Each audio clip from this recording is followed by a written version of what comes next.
Hello everyone, good evening. आप सभी का ब्रिलियंट एकेडमी के ऑनलाइन सेशन में स्वागत है। सबसे पहले तो आप सभी लोगों से हम माफ़ी चाहते हैं क्योंकि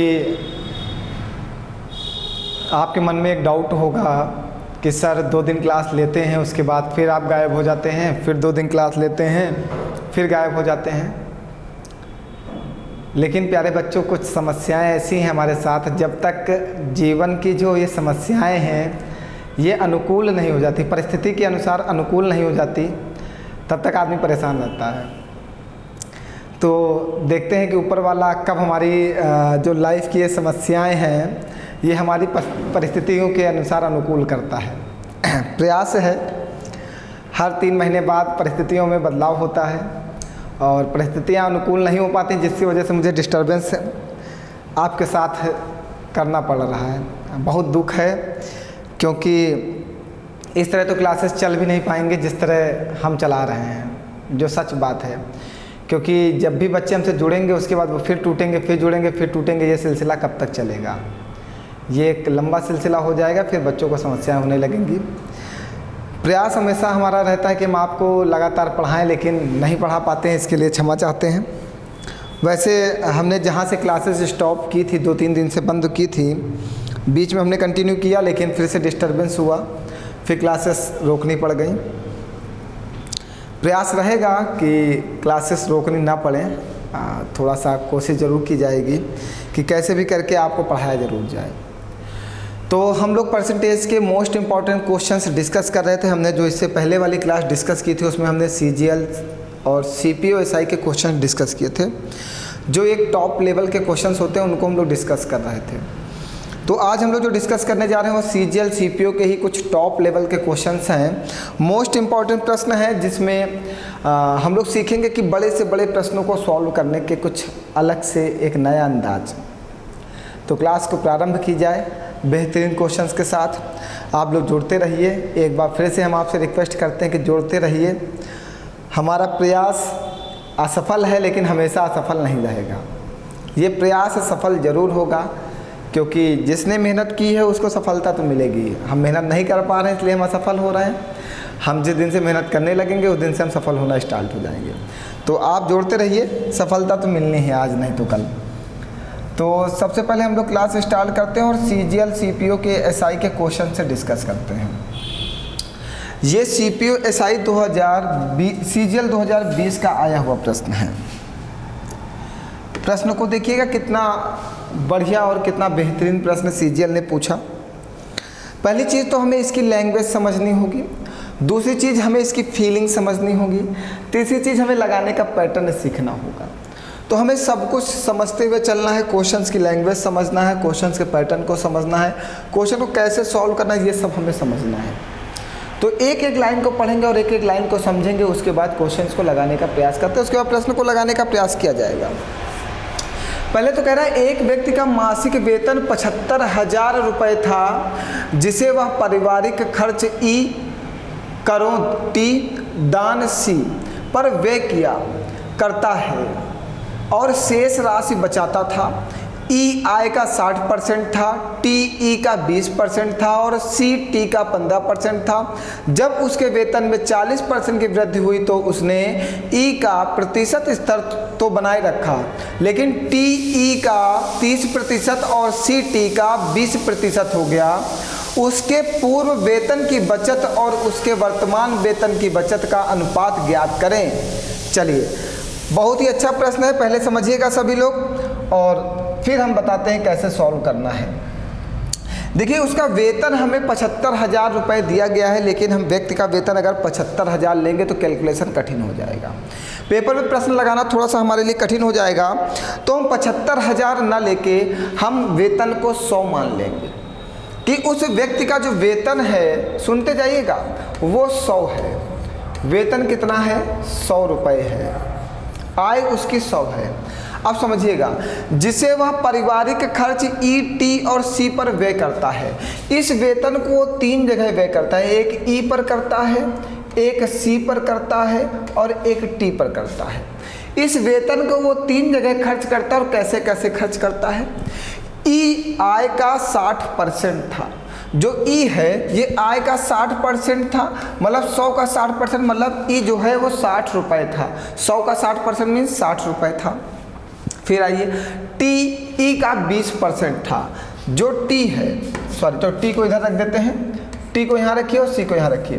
टी जो है ई का कितना है, 20% है। तो 60 का 20% निकालोगे कितना आएगा, 12। कैसे, 60 का 20% निकाल दो तो 20/100, 2 जीरो से 2 जीरो कटेंगे, 6 दूनी 12। ये सब आप डायरेक्ट लिखेंगे हम ना। 60 का जो टी था, टी वो ई का 20% था, 60 का 20% निकाल दिया। और सी जो है टी का 15% है, और जो ये सी है ये इसका 15% है, मतलब 12 का 15% निकाल दो तो बटे 100 में 12 पंचे 60 का 0 हंसी लगा 6, 12 का 12, 6 18, 100 से डिवाइड कर दो तो 1 0 से 1 0, 1.8। तो सी कितना आ जाएगा, 1.8 आ जाएगा। ये हमने खर्च कर दिया। तो 60, 10, 70 और 1 71 और 8 2 10, मतलब हमने 72 रुपये खर्च कर डाले। 72 रुपये खर्च कर डाले। हमारी आय 100 थी, 60 रुपये हमने ई पर खर्च कर दिया, 12 रुपये हमने टी पर खर्च कर दिया, 1.8 रुपये हमने सी पर खर्च कर दिया। तो हमारा खर्च कितना हो गया, 72। 100 का हमने 72 रुपये खर्च कर दिया। सुनते जाइएगा बाबू, 100 का 72 रुपये हमने खर्च कर दिया तो हमने बचत कितने की 28 रुपये की। ठीक है, कोई प्रॉब्लम नहीं है। आइए अब क्या कह रहा है, फिर क्या कह रहा है, जब उसके वेतन में 40% की वृद्धि हुई। अब उसका वेतन 40% बढ़ गया, कितना हो गया, 140 हो गया। तो उसने ई का प्रतिशत स्तर तो बनाए रखा, मतलब ई का जो प्रतिशत स्तर पहले था वही आज भी है। पहले कितना था, 60%। तो 140 का जब 60% निकालोगे तो ई का प्रतिशत कितना आएगा, 14 छंग 84। मतलब ई के पास अब 84 रुपये हैं। पहले कितने रुपए थे, 60 रुपये थे। पहले 60 थे, अब 84 हो गए। तो टी जो है ई का 30% है। टी जो है वो ई का 30% है, मतलब कितना है, 3 चौको 12 का 2 80 लगेगा 1 और 3 8 24, 1 25, 25.2 है। मतलब टी कितना है, 25.2 है। आगे सुनते जाइएगा। फिर क्या कह रहा है, और सी जो है टी का 20% है। जो सी है वो टी का 20% है। तो इसको जब गुणा कर दोगे 10 से इसमें, तो ये आ जाएगा 252 गुणे 2 बट, अच्छा चलो तुम लोग भी ना, ये 1 0 से 1 0 काट दो, लो काट दिया। 2 दूनी 4, 2 पंची 10 का 0 80 लगेगा 1, 2 दूनी 4, 1 5, 1 अंक पहले दशमलव, 10 से डिवाइड करोगे 2 अंक पहले दशमलव, मीन्स आ जाएगा 5.04। ये तो इतना समझ में आ गया होगा। देख कैलकुलेशन थोड़ा आप एसएससी के स्टूडेंट हो, थोड़ा सा तो आप करना होगा, ठीक है। हमने 25.2 का 20% निकाला तो कितना आ गया, 5.4 आ गया। अब कितना खर्च कर डालता है ये कितना खर्च करता है, जोड़िएगा। 84 खर्च किया, 25.2 खर्च कर दिया, 5.04 खर्च कर दिया, 4 2 5 5 10 4 14 4 80 लगेगा 1 8 2 10 1 11। अब इसने खर्च कर दिया 114.24 रुपये खर्च कर दिया, ठीक है। 114.24 रुपये खर्च कर दिया। 140 से 114.24 घटा दो, दशमलव लगाओ, 2 जीरो बढ़ाओ, ये 1 हासिल जाएगा 6 आएगा, यहाँ पे 9 से 2 जाएगा 7 जाएगा, 9 से 4 जाएगा 5 आएगा, 1 हासिल जाएगा 3 से 1 जाएगा 2। मतलब अब जो बचत है वो कितने की बचत है, 25.76 की बचत है। 140 से माइनस करो 114.24 तो बचत आएगी 25.76 की। अब क्या कहा क्वेश्चन, देखो बहुत ही अच्छा और बहुत ही हाई लेवल प्रश्न है भैया, समझते चलिएगा। बहुत ही खतरनाक और बहुत ही कैलकुलेटिव प्रश्न है, समय लगेगा ऐसे प्रश्नों करने में। जब तक हमारे पास कैलकुलेशन की स्पीड नहीं होगी हमें प्रॉब्लम क्रिएट करनी होगी हमेशा। अब हमें क्या बताना है, हमें बताना उसके वर्तमान वेतन का बचत का अनुपात, वर्तमान और पूर्व में कितनी बचत थी, 28 की। रेशियो वर्तमान में कितनी, 25.76 की। जब यहाँ से दशमलव हटाओगे तो इसके नीचे 2 जीरो आएंगे, वो 2 जीरो इधर बढ़ जाएंगे, 2800। काटो काटो 2 से, 2 1 9 2, 2 चौको 8, 2 1 9 2, 2 दूनी 4, 2 8 16, 2 8 16। फिर काटो 2 7 14, 2 पंची 10, इसको काटो 2 छंग 12, 2 चौको 8, 2 चौको 8। यहाँ पे हमें लग रहा कुछ गलत आ रहा है, कैलकुलेशन गलत तो नहीं है। अच्छा भैया, हमने गलत जोड़ दिया। हाँ चलो यार, पहले बता दो, नीचे वाला सही, ऊपर हमने एक थोड़ा सा मिस्टेक की है जोड़ने में। हाँ सॉरी, 60 12 72 1 73 73.8 खर्च कर देता है। चलो 100 से 73.8 घटा दो तो कितना आ जाएगा? 73.8 का मतलब 74, 74 मतलब 6, 26.2। चलो ठीक है, कोई प्रॉब्लम नहीं।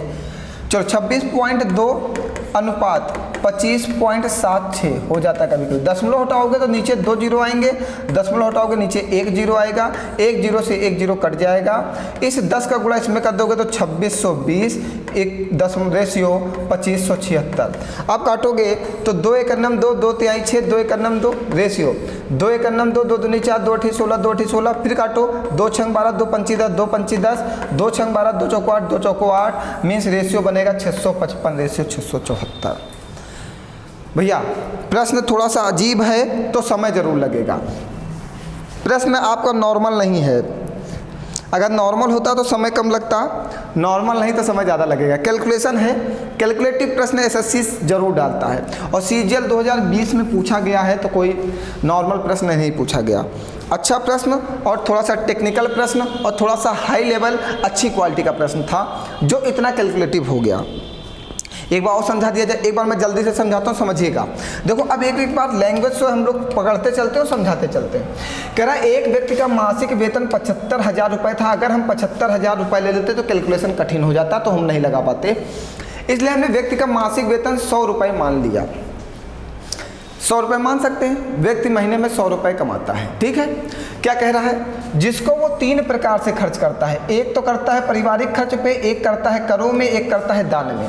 3 जगह खर्च करता है। ETC उसको नाम दिया गया है, ETC नाम दे दिया, चलिए। और शेष राशि का बचत करता है, कोई प्रॉब्लम नहीं। ई जो है, ई आय का 60% था, तो ई हमारा जो था वो आय का 60% था। 100 का 60% निकालोगे 60 ही आएगा, तो ई 60 हो गया। टी का 20% था, तो 60 का जब 20% निकाल दोगे तो कितना आ जाएगा? 12। तो देखो हमने 12 लिखा था। फिर क्या कह रहा है? सी जो है टी का 15% था। सी जो था वो टी का कितना था? 15%। तो 15% निकालोगे 1.8 आएगा, 1.8 लिखा था। हमने सारे खर्च को ऐड कर दिया, सारे खर्च को जोड़ दिया, तो खर्च हमारा कितना आ गया? 73.8। हम 100 रुपये कमाते थे, 73.8 खर्च कर देते थे, तो बचत की कितने करते थे? 26.2 रुपये बचाते थे।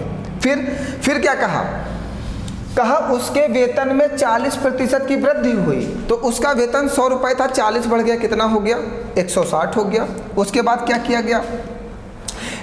तो उसने ई का प्रतिशत स्तर तो बनाए रखा, मतलब ई पहले जितने रुपए खर्च करता था आज भी उतने रुपए ही खर्च करता है।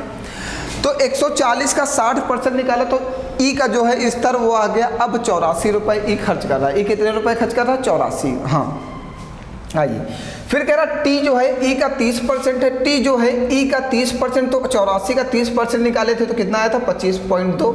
और सी जो है टी का 20% है, जब इसका 20% निकाले तो 5.0। इन सबको जोड़ दिए तो खर्च आ गया था 114.24। 140 से 114.24 घटा दिए तो हमारी बचत आ गई थी 25.76। बचत इसलिए निकाले थे क्योंकि हमें बचत का ही अनुपात बताना था, तो दोनों की बचत को उठा के पुट कर दिया और अनुपात बना दिया 655 अनुपात 664। बहुत अच्छा, बहुत अच्छा, जल्दी से समझिए भैया, बढ़िया प्रश्न था ये।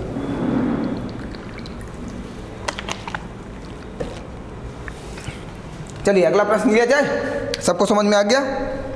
आइए, ये प्रश्न आपको लगाना है और ये प्रश्न CPO-SI 2020 में आया, सेम वही प्रश्न है। थोड़ा सा हम जूम कर देते हैं, हिंदी में ले देते हैं जिससे बच्चों को समझ में आए। प्रश्न CPO-SI 2020 के पेपर में पूछा गया है। प्रश्न देख लीजिए, सेम वही चीज़ है कि एक व्यक्ति का मासिक वेतन इतना है, वह इसका 3 मदों पर व्यय करता है ETP पर। वही प्रश्न है सेम। इस प्रश्न को आपको कैलकुलेट करना है।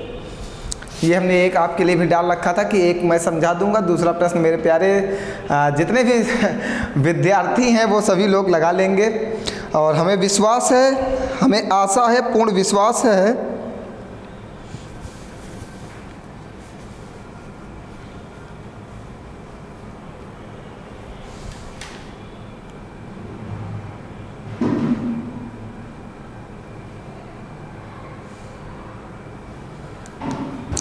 हमें आशा, पूर्ण विश्वास सब कुछ है कि आप इस प्रश्न का उत्तर दोगे। आगे बढ़ा जाए, चलिए अगला क्या कह रहा है। आइए अगला क्वेश्चन समझते हैं। एक व्यक्ति अपनी आय का 75% व्यय करता है। यदि उसकी आय में 28% की वृद्धि के साथ ही उसके व्यय में 20% की वृद्धि हो जाती है तो उसकी बचत कितने प्रतिशत की वृद्धि या कमी हुई। बहुत ही अच्छा प्रश्न है, ये भी अच्छा प्रश्न। आइए समझते हैं। अब आप एक बात को समझिएगा बाबू, आय से हम किसी के व्यय को माइनस कर दें तो हमें क्या मिल जाती है, बचत। सीजीएल का बहुत अच्छा प्रश्न पूछा गया था ये। हम किसी की आय से उसके खर्च को माइनस कर दें तो उसकी बचत मिल जाएगी ना, 100% मिलेगी, बिल्कुल मिलेगी। समझते चलना, हमारी बातों को दिल पे लेते रहो जिससे समझ में आता रहे ना। आइए अब कह रहा है एक व्यक्ति अपनी आय का 75% व्यय करता है। हमने कहा ये व्यक्ति 100 रुपये कमाता है, इसका 75 रुपये खर्च कर देता है तो कितने रुपए बचाया, 25 रुपये। यही तो किया। हमने कहा एक व्यक्ति 100 रुपये कमाता है और 75 रुपये उसका खर्च कर दिया तो बचत कितने की किया, 25 रुपये की किया ना। कोई डाउट? समझते चलना, बहुत ही आसान मेथड बता रहा हूँ मैं आपको। तो इसको कैलकुलेट करना, 25 एकन्नम 25, 25 या 75, 25 चौको 100। यहाँ तक कि कोई डाउट किसी को? कोई डाउट नहीं। चलिए यदि उसकी आय में 28% की वृद्धि हुई, आय में कितनी, 28% की वृद्धि हुई, 28 से गुणा किया। उसके व्यय में 20% की वृद्धि हो जाती है। उसका व्यय कितना है, ये, उसमें 20% की वृद्धि हुई तो उसकी बचत में कितने प्रतिशत की वृद्धि हुई, उसकी बचत 1 है। हमने कहा इसमें X% की वृद्धि हुई, क्योंकि बचत में ही आपको वृद्धि बताना था। हमने बचत में कह दिया कि X% की वृद्धि हुई। ठीक है, 4 × 32 का 2 हासिल लगेगा, 3 4 दूनी 8 3 11 20 3 60 इक्वल टू X। 112 से 60 घटाओ कितना आएगा, 52% की वृद्धि। बचत में कितने प्रतिशत की वृद्धि हो गई, 52% की वृद्धि हो गई।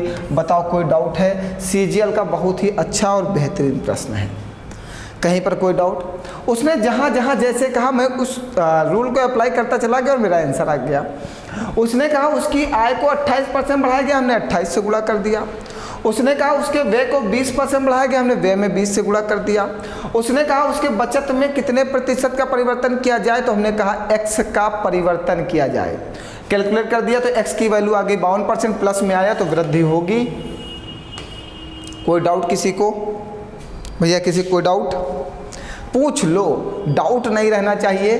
डाउट क्लियर, एक दूसरे के डाउट क्लियर होंगे ना तभी लाइफ सक्सेस रहेगी, और जब तक डाउट रहेंगे लाइफ सक्सेस नहीं रहेगी। इसलिए कभी भी अपनेपन में डाउट मत रखना। हम दोनों लोग एक दूसरे से अच्छी तरीके से जुड़े हुए हैं तो हम दोनों के बीच कोई भी डाउट नहीं होना चाहिए ना, नहीं तो अपनापन नहीं लगेगा, फिर लगेगा कोई बाहरी टीचर पढ़ा रहा है, मज़ा नहीं आएगा। हम आपके अपने हैं, आपको कोई भी डाउट लगता है आप तुरंत पूछ सकते हो, हमारा कॉन्टेक्ट नंबर आपके पास है, जितना मन हो उतना मैसेज करो। आओ आगे बढ़ते हैं। अगला प्रश्न, ये भी एक अच्छा प्रश्न है। वर्तमान में जिस चावल को 29 रुपये प्रति किलोग्राम की दर से बेचा जा रहा है, पिछले महीने उसका मूल्य 25 रुपये प्रति किलोग्राम था। किसी परिवार को अपने चावल की खपत को कितने प्रतिशत तक कम करना होगा ताकि वे पहले के समान रहे निकटतम पूर्णांक तक? चलिए वो अच्छा प्रश्न है। अब एक बात को बताते हैं, जब भी मूल्य में खपत का मल्टीप्लाई किया जाए तो हमें क्या मिलेगा, कुल खर्च मिलेगा। कुल खर्च मिल जाएगा, मिलेगा। जब भी हमने कहा कि 10 रुपये किलोग्राम चावल है, हम 10 किलो खाते हैं तो टोटल हमने कितने रुपए खर्च कर दिए? 100 रुपये। क्योंकि 10 रुपये का 1 किलोग्राम चावल था, हम 10 किलो खा गए तो हमने 100 रुपये खर्च कर दिए। तो मूल्य में जब खपत का मल्टीप्लाई करोगे तो तुम्हें कुल खर्च मिल जाएगा और क्वेश्चन का आंसर आ गया, क्वेश्चन में कुछ नहीं रह गया। बताया जाए, चलिए। कह रहा वर्तमान में जिस चावल को 29 रुपये प्रति किलोग्राम की दर से बेचा जा रहा है, पिछले महीने उसका मूल्य 25 रुपये प्रति किलोग्राम था। सुनते जाना, पहले उसका मूल्य था 25 रुपये प्रति किलोग्राम, अब उसका मूल्य है 29 रुपये प्रति किलोग्राम। किसी परिवार को अपने चावल की खपत को कितने प्रतिशत तक कम करना होगा ताकि व्यय पहले के समान रहे? जब चावल 25 रुपये में था तो हमने कहा उस घर वाले 100 किलोग्राम चावल खा लेते थे तो टोटल 2500 रुपये खर्च होते थे। मतलब 25 रुपये किलोग्राम चावल था तो 100 किलो चावल वो लोग खाते थे एक महीने में, तो टोटल 2500 रुपये खर्च कर देते थे। फिर क्या हुआ, चावल की कीमत 29 रुपये में आ गई, लेकिन घर वाले थे कहे कि हम चावल कम खाएंगे, लेकिन हम खर्च जो हमारा पहले था वही आज भी रहेगा। मतलब पहले हम 2500 रुपये खर्च करते थे तो आज भी हम 2500 ही खर्च करेंगे, 2501 नहीं खर्च करेंगे। तो अगर खर्च उतना ही रखना है और चावल का रेट बढ़ गया है तो अपनी खपत को तुम्हें गिराना होगा, मतलब आपको कम खाना होगा, और जब कम खाना होगा तो क्या करना होगा? खपत गिराना होगा। आप पहले भी 2500 खर्च करते थे, अब भी 2500 खर्च करते हो, तो हमने कहा हमारी खपत अब x हो गई। हमारी खपत अब कितनी हो गई? x। हमने कहा कि पहले हम 100 किलोग्राम खाते थे तब 2500 रुपये खर्च करते थे जब 25 रुपये में था। अब चावल में 4 रुपये की वृद्धि 29 में आ गया, लेकिन हम अपना खर्च, देखो यहाँ पे लिखा है किसी परिवार को अपने चावल की खपत को कितने प्रतिशत कम करना होगा ताकि वे पहले के समान रहे। मीन्स जो खर्च था वो पहले के समान रहे। पहले भी 2500 खर्च होता था, अभी भी 2500 रुपये ही खर्च होना चाहिए। हम अपनी खपत को गिरा रहे हैं, ठीक है। यहाँ से खपत को गिराया जाए, यहाँ से x की वैल्यू निकाल लेना, 2500 बटे 29 कर देना। 29 से डिवाइड करने में बताओगे इसकी वैल्यू क्या आएगी भैया? जल्दी बताओ कितना आ रहा है, जल्दी डिवाइड करो और डिवाइड करके बताओ जो वैल्यू आएगी उसने कहा खपत को कितने प्रतिशत कम किया जाए। खपत को देखो, यही तो कहा किसी परिवार को अपने चावल की खपत को कितने प्रतिशत तक कम करना चाहिए। तो यहाँ से एक x की वैल्यू निकल के आएगी तो पता चलेगा कि अब वो कितने किलोग्राम चावल खाता है। पहले वो 100 किलोग्राम खाता था, अब कितना खाता है, यहाँ से एक वैल्यू आएगी। तो जो वैल्यू आएगी उसको 100 से माइनस कर देना और आपका आंसर आ जाएगा कि कितने किलोग्राम वो खाता है। जल्दी डिवाइड करो भैया, बताओ इसका आंसर क्या आएगा। 2500 को 29 से डिवाइड कर दो, बताओ 2500 को 29 से डिवाइड करो, आंसर बताओ कितना आएगा।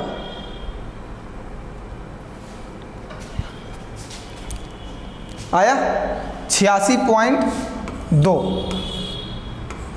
तो 100 को 86.2 से घटा दो, मतलब 13.8 है ना। 13.8 ऑप्शन में नहीं है, कहीं है, तो 13.8 को अप्रॉक्स में 14% लिखा जा सकता है। पहले आप 100 किलोग्राम खाते थे, अब आप खाते हो 86.2 किलोग्राम। आपने कितना कम किया? पहले 100, अब 86.2, तो 13.8 कम किया। इसको अप्रॉक्स में 14% लिखा जा सकता है या 14 किलोग्राम लिखा जा सकता है। कोई डाउट भैया? कैलकुलेशन को सीजीएल के प्रश्न हैं। हाँ, कैलकुलेशन तो होगा, कैलकुलेशन से आप भागो बिल्कुल नहीं, क्योंकि कैलकुलेशन होगा तभी मज़ा आएगा। जब तक कैलकुलेशन नहीं होगा सीजीएल में मज़ा नहीं आएगा। चलें आगे बढ़ें। आइए, इस कॉन्सेप्ट को याद रखना बस। अगर आप एसएससी के एक अच्छे एस्पायरेंट हो, एक अच्छे विद्यार्थी हो, तो आपको ये कॉन्सेप्ट आना चाहिए। बेहतरीन कॉन्सेप्ट है। चलें आइए, तो कैलकुलेशन तो बहुत है। सीजीएल का मतलब ही कैलकुलेशन हो गया। सी आता है ना, कैलकुलेशन से तो स्टार्ट होता है। सीजीएल, सीएचएसएल, सीपीओ, देखो सब में वही है। सीजीएल, सीएचएसएल, सीपीओ, तीनों में सी लगा है, और तीनों का सी का मतलब होता है कैलकुलेशन। एसएससी की तैयारी करना, उसमें भी एक सी आया लास्ट में, कैलकुलेशन। देखो सब में सी लगा हुआ है, तो कैलकुलेशन तो होना है। आइए, यदि किसी वर्ग के क्षेत्रफल में 19% की कमी हुई है तो वर्ग के विकर्ण में हुई कमी ज्ञात करें। एक वर्ग है, ये, और इसका विकर्ण होता है a√2, और वर्ग का जो एरिया होता है, एरिया वो होता है a²। ये हमारा डायगोनल है, विकर्ण a√2। हमें विकर्ण में कमी बताना है। कह रहा था कि यदि किसी वर्ग के क्षेत्रफल में 19% की कमी हुई तो वर्ग के विकर्ण में कितने प्रतिशत की कमी हुई है, वर्ग के विकर्ण में कितनी कमी हुई, ये पूछ रहा है। क्षेत्रफल में a² में कितनी कमी हुई, 19% की। 19% कमी आया कैसे, सुनते जाना। अगर इसकी भुजा को 10% घटाया जाए और इसकी भी भुजा को 10% घटाया जाए, मीन्स वर्ग की प्रत्येक भुजा को 10% घटाया जाए तो वर्ग के क्षेत्रफल में कितने प्रतिशत का परिवर्तन होगा। वर्ग की प्रत्येक भुजा को 10% घटाया जाए तो वर्ग के क्षेत्रफल में कितने प्रतिशत का परिवर्तन होगा। तो वर्ग का क्षेत्रफल होता है a×a। भुजा को 10% घटाए और फिर भुजा को 10% घटा दिया, तो जब 2 बार वैल्यू आती है तो हम आप क्या लगाते हो, प्रतिशत परिवर्तन। क्या, प्लस माइनस x, 10 बार मैंने बताया है, plus minus y plus minus xy upon 100। तो माइनस का 10 है कमी, माइनस का 10 है कमी, x और y इन दोनों का गुणा करोगे तो प्लस की वैल्यू आ जाएगी 10 × 10/100। 2 0 कट जाएंगे, 10 माइनस का और प्लस का 1, कमी कितनी आ गई, 19%। देखो क्षेत्रफल में 19% की कमी कह रहा था, क्षेत्रफल में 19% की कमी आ गई। सेम, मतलब हम उसके उल्टा जाके उसको पकड़ लिए। तो क्षेत्रफल में जब 19% की कमी आएगी तो उसकी भुजा को कितने परसेंट कम करना होगा, 10%। तो कह रहा उसके विकर्ण में कितने प्रतिशत की कमी होगी। विकर्ण क्या होता है, a√2। हमेशा इसकी वैल्यू जो होती है, जो इनके साथ न्यूमेरिक वैल्यू होती है, उसका कोई भी प्रभाव क्वेश्चन के ऊपर नहीं पड़ता। न्यूमेरिक वैल्यू जितने भी अंकगणितीय वैल्यू दी गई, जितनी भी मैथ की संख्याएं दी जाती हैं, इन क्वेश्चनों में उनका कोई भी प्रभाव नहीं पड़ता। तो यहाँ पे हमारे पास जो बचा क्या, a बचा। a में कितने परसेंट की कमी हो रही है, 10% की। और अगर 2a होते हैं, जब 2 वैल्यू ऐसे होती तब प्रतिशत परिवर्तन लगता है, और जब एक ही वैल्यू हो, a ही तो आपके पास है, तो आपके पास एक ही वैल्यू तो है, तो आंसर कितना आ जाएगा, 10%। थोड़ा सा समझना आपके लिए थोड़ा सा मुश्किल हो सकता है। जितने बच्चे पढ़ चुके हैं उनको तो समझ में आ गया होगा, जिन्होंने कभी नहीं पढ़ा तो सब पहले जाके परसेंटेज की सारी क्लास डिस्कस करें, फिर उनको अच्छे से समझ में आएगा। अप्रॉक्स 10-12 क्लासेस हमारी अपलोड है, तो एक बार जाके आप पढ़ जरूर लें, ठीक है। चलो आगे बढ़ा जाए। चलिए फिर से एक मतलब वही प्रश्न, दिमाग खराब कर दिया मेरा। तो डीजल की कीमत में 16% की वृद्धि हो जाती है। एक व्यक्ति अपने डीजल के व्यय में केवल 10% की वृद्धि करना चाहता है, उसे अपनी खपत को कितने प्रतिशत कम करना होगा। चलो इसको कैलकुलेट तुम करोगे, हम इसकी वो बना रहे हैं, इक्वेशन बना देते हैं ना, कैलकुलेट आप कर लेना। हमने पढ़ाया था कीमत गुणे खपत इक्वल टू कुल खर्च। अभी मैं पढ़ा के गया हूँ CGL, इसके ऊपर बहुत प्रश्न पूछता है भैया, और खूब कैलकुलेशन पूछता है। तो कह रहा डीजल की कीमत में 16% की वृद्धि हो गई। हमने कहा पहले डीजल की कीमत 100 थी, अब 16% की वृद्धि हो गई तो 116 हो गई। एक व्यक्ति अपने डीजल के व्यय में 10% की वृद्धि करना चाहता है। सुनते जाइएगा, हमने कहा पहले डीजल 100 रुपये लीटर था, तो हम 100 लीटर खर्च करते थे, तो कितने रुपए खर्च करते थे, 10,000। अब डीजल कोई खाता तो है नहीं भैया, ना पीता है। तो डीजल 100 रुपये लीटर था, तो हम पहले 100 किलो उसकी खपत करते थे, तो हमारा 10,000 रुपये खर्च होता था। फिर क्या हुआ, डीजल की कीमत 16 रुपये बढ़ गई, मीन्स अब डीजल की कीमत 116 रुपये हो गई। लेकिन व्यक्ति क्या चाहता है, सुनते जाना, लैंग्वेज समझो। व्यक्ति क्या चाहता है, डीजल के व्यय में केवल 10% की वृद्धि करना चाहता है। कीमत 16% बढ़ी, लेकिन वो चाहता है कि जो पहले हम खर्च करते थे, इस खर्च में केवल हम 10% की वृद्धि करेंगे। अगर 10% की वृद्धि करेगा तो अब नया खर्च कितना हो जाएगा, 11,000 रुपये हो जाएगा। पहले आप 10,000 रुपये खर्च करते थे, फिर खर्च में 10% की वृद्धि कर दिए तो नया खर्च कितना आ गया, अब आप 11,000 रुपये खर्च करते हो। जब आपने खर्च को 10% बढ़ाया है तो अपनी खपत को घटाना होगा। हमने कहा खपत को हमने X% घटा दिया। अब समझ गए हो, यहाँ से X की वैल्यू निकालो, 11,000 को 116 से डिवाइड करके जो वैल्यू आएगी उसको 100 से घटा के आंसर बता देना कि उसका जो x की वैल्यू आएगी तो 100 से घटा के उसका आंसर बताना, कमेंट करके क्या आएगा। अब इतना आप समझ गए होगे, इससे पहले हम बता चुके हैं। ठीक है, कैलकुलेशन थोड़ा सा ज़्यादा है तो जल्दी से आप करो, जब तक आप नहीं करोगे कैलकुलेशन आपके समझ में नहीं आएगा। जल्दी से करिए भैया, सभी लोग जल्दी से कैलकुलेट करिए। 11,000 को 116 से डिवाइड करिए, करिए जल्दी से। कितना? 94.8। तो 100 से 94.8 घटा दीजिए। जब 94.8 को घटाएंगे तो ये आएगा 5.2%। ऑप्शन में है, ये देखो आ गया आंसर। चलिए, कोई डाउट किसी को? भैया सब अपना ही है, बताइए कोई डाउट? तो कैलकुलेशन थोड़ा सा करते चलिएगा। कैलकुलेशन थोड़ा सा हार्ड भी है और एसएससी के पे क्वेश्चंस हैं तो कैलकुलेशन हार्ड होंगे। पेन पेंसिल रबर कटर लेके बैठा करो जिससे कैलकुलेशन कर सको। आप खुद कैलकुलेट करोगे तभी आपकी स्पीड आएगी। तो कितना कम किया हमने? 5 पॉइंट। पहले हम 100 लीटर खर्च करते थे, अब हम 94.8 लीटर खर्च करते हैं, तो कमी कितनी कर दी? 5.2% की। एक बात कही जाए छोटी सी, बहुत मन कर रहा है मेरा कि कही देते हैं।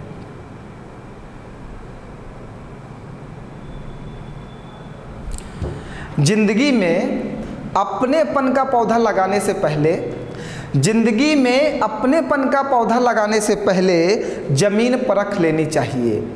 जिंदगी में अपनेपन का पौधा लगाने से पहले जमीन परख लेनी चाहिए, क्योंकि हर मिट्टी की फितरत में वफा नहीं होती, क्योंकि हर मिट्टी की फितरत में वफा नहीं होती।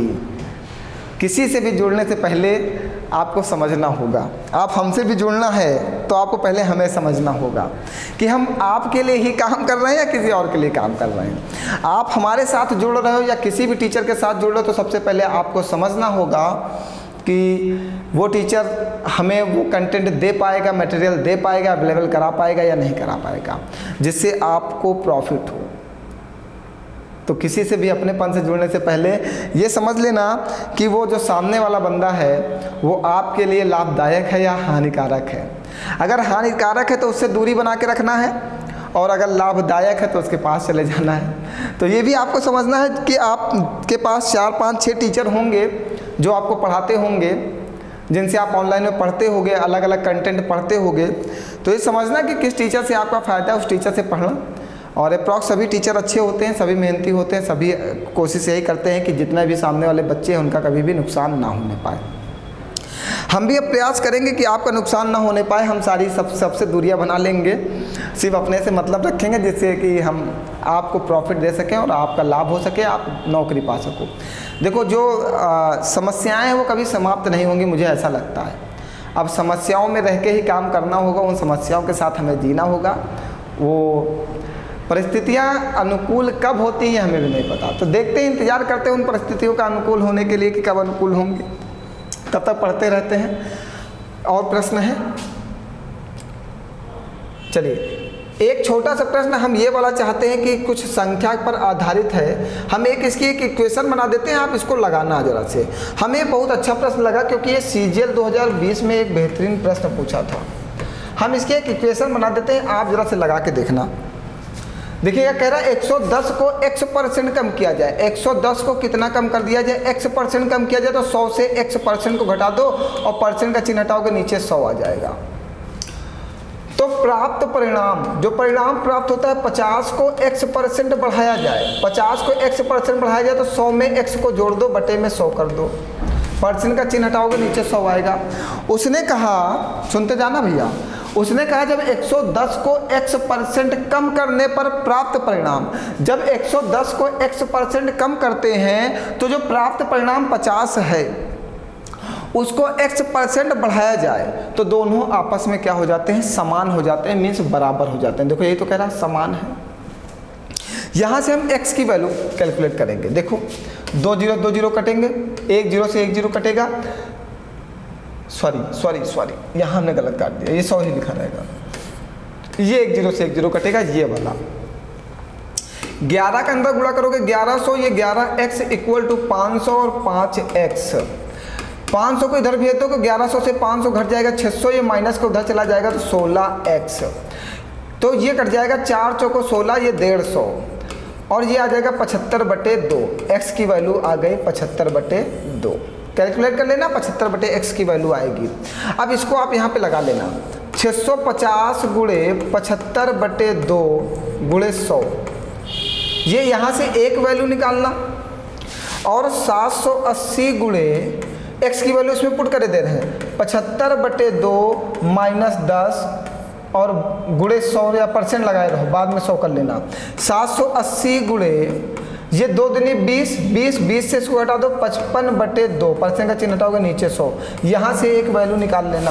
देखो क्वेश्चन बहुत अच्छा है, यहाँ से एक वैल्यू निकालना, एक वैल्यू यहाँ से निकालना, फिर आंसर आप पढ़ लो क्या करना है और समझदार हो, इतने बेवकूफ़ नहीं हो। देखो हमने थोड़ा सा आपको बहुत ज़्यादा हिंट दे दी है, इतनी हिंट भी नहीं देनी चाहिए थी घर वाले क्वेश्चन के लिए, बहुत ज़्यादा हिंट दे दी। इन दोनों का कैलकुलेट करना, देखो कैलकुलेशन एसएससी का भैया हम नहीं बचा पाएंगे, क्योंकि समस्या ये है कि जब सीजीएल 2020, 21, 22 की हम बात करते हैं तो वो एक लैंग्वेज लिखता है यहाँ पे निकटतम पूर्णांक तक शुद्ध, और जब भी लैंग्वेज निकटतम पूर्णांक तक शुद्ध की बात करता है तो सारी ट्रिक फेल हो जाती है, सारा डिजिटल सन धरा का धरा रह जाता है। क्यों? क्योंकि निकटतम पूर्णांक का मतलब वो 8.2 हो सकता है, 8.3 हो सकता है, 8.4 हो सकता है, वो निकटतम पूर्णांक में भागता है, तो वहाँ पर हम किसी भी ऐसे मेथड को लगाने से क्वेश्चन को गलत कर सकते हैं। तो एक वैल्यू यहाँ से निकालना, एक वैल्यू दोनों को यहाँ से निकालना, दोनों का अंतर ले लेना और गुणे 100 करके 650 से डिवाइड कर देना, क्योंकि यही कह रहा है, 650 से नहीं 780 से डिवाइड कर देना। ठीक है, लैंग्वेज समझ लेना, जो कह रहा होगा वहाँ से डिवाइड करना, जैसा कहेगा तुमसे। एक बार लगाना, जरा से नहीं लगेगा तो हमें बताना, फिर हम बताएंगे। हमने वैसे ये भी हम हटाए दे रहे हैं, आप इतना समझो कि x की वैल्यू दी गई है, अब आगे आप इसको सॉल्व करना। हमने x की वैल्यू आपको निकाल के दी है, क्वेश्चन जो जो कह रहा होगा आप लगाना, सबको नकल करने की ज़रूरत नहीं। चलो आओ आगे बढ़ो। क्या कह रहा है? यदि किसी भिन्न के अंश में 60% की वृद्धि और हर में 40% की वृद्धि होती है तो परिणामी भिन्न 16/63 हो जाती है। मूल भिन्न ज्ञात करें। वैसे आप लगा लोगे, लेकिन मैं बता दे रहा हूँ, x/y है, कह रहा है अंश में 60% की वृद्धि तो 160, y में 40% की वृद्धि तो 140, इक्वल टू में 16/63 हो जाती है। ये 1 0 से 1 0 कट जाएगा, ये 16 से 16 कट जाएगा, ये 7 9 63 और 7 दूनी 14 कट जाएगा। इस 2 का गुणा इधर हो जाएगा तो भिन्न कितनी आ जाएगी? 2/9। x/y का मान आ जाएगा 2/9। कोई डाउट? देखो कितना आसान है, कुछ भी नहीं करना है, कभी प्रतिशत हटा के नीचे 100 मत लिखना। यहाँ पे कहा कि 60% की वृद्धि होती है तो यहाँ पे प्रतिशत लगा लो, यहाँ पे कहा कि 40% की वृद्धि होती है तो इसमें प्रतिशत लगा दो, प्रतिशत से प्रतिशत कट ही तो जाता है, तो नीचे 100 लिखने की ज़रूरत नहीं है, हमारा समय बर्बाद होगा, 100 नहीं लिखेंगे। ठीक है, चलिए आगे बढ़ा जाए। आइए लास्ट प्रश्न है और इसके बाद फिर क्लास समापन पे होगी, फिर कल हम लोग और क्वेश्चन डिस्कस करेंगे। कल सीपीओ और यूपीएसआई के क्वेश्चंस लिए जाएंगे। कह रहा है यदि किसी वर्ग की प्रत्येक भुजा को 17% कम कर दिया जाए तो क्षेत्रफल में कितने प्रतिशत का परिवर्तन होगा, कितने प्रतिशत की कमी होगी। अभी हमने बता के गए थे कि वर्ग का क्षेत्रफल होता है a² और ये भुजा आएगी हमारे पास 2 बार, एक बार इसको 17% कम किया गया और फिर से 17% कम किया गया, मीन्स हमारे पास वैल्यू 2 बार आ गई। और जब तक वैल्यू 2 बार नहीं आएगी तब तक हम प्रतिशत परिवर्तन नहीं लगाएंगे, और जब वैल्यू 2 बार आ जाएगी तो हम प्रतिशत परिवर्तन का फॉर्मूला लगाते हैं, क्या? Plus minus x plus minus y plus minus x y upon 100। तो कमी हो रही तो माइनस का 17 और फिर माइनस का 17 और इन दोनों का गुणा होगा, एक्स वाई का मतलब इन दोनों का गुणा, माइनस माइनस का गुणा लगेगा चिन्ह प्लस का, 17 गुणे 17 बटे में 100। 17 17 34 माइनस का और 17 का स्क्वायर होता 289 बटे में 100। तो आएगा 34 माइनस का और प्लस का 2.89, इसको माइनस कर दो, आंसर आ जाएगा 31.11%। जब 34 से 2.89 माइनस करोगे तो आंसर आएगा 31.11%। बताइए कोई डाउट है?